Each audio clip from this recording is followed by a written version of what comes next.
you had advice to your younger self, like around this universe section ng ating panel, if you have advice to your younger self about money, what will it be? Save talaga and live within your means. Kasi doon talaga nagsisimula eh. Yung kikita natin yung 100 pesos, 200 pesos sa mga add to cart natin, and then you check out, and then sabay-sabay silang darating. Those small amounts, nag-build up into a talagang bigger pile if pagdating ng SOA mo. So yun, save, and then kung may gusto kang puntahan na lugar or bilhin, pag-ipunan mo muna.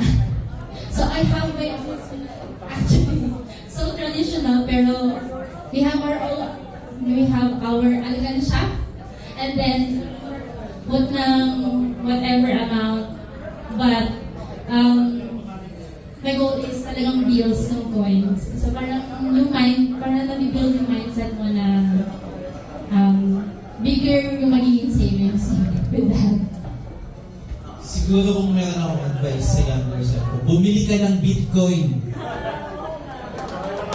Hindi ko ba yung Bitcoin? So if di ba lahat naman tayo kung alam lang natin nung bata pa tayo, like for example, like 5-7 years ago, or sabihin natin 10 years ago, di ba? If you have the chance to buy a Bitcoin or any crypto asset na nasa blue chips, no? You would say, bumili kayo kahit Ethereum man yan or whatever kind of blue chips na token man yan. Di ba? Kasi you will never know, di ba? So, siguro kung meron yun yung advice sa younger self. Buy something na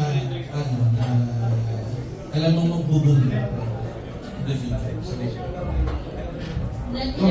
So, one more thing, let's not confuse generosity sa self-sacrifice. Kasi as a we Filipinos, di ba po, kahit pag may lumapit sa atin, kahit alam mo yun na yung last money mo, you tend to lend. So, ang ending tayo yung nasa-sacrifice. So yun, it's okay to help.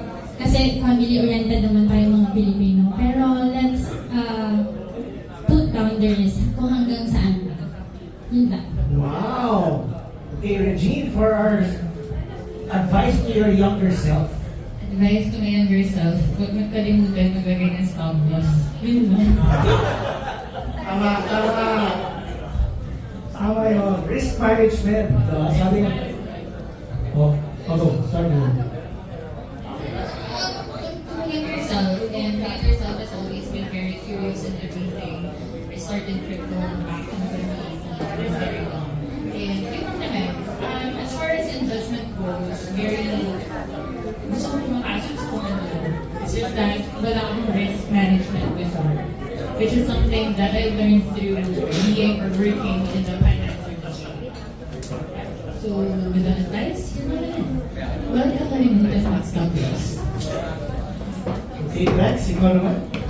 To my younger self, what I could say lang sa'yo is, you did great in life. So whatever plans you had, keep pushing lang. Kasi kung hindi naman nangyari lahat ng yun sa life ko, I won't be here today speaking to you guys. Kung hindi ko siya na pagdaanan lahat, I won't be as strong as I am today. So, you did great. Okay.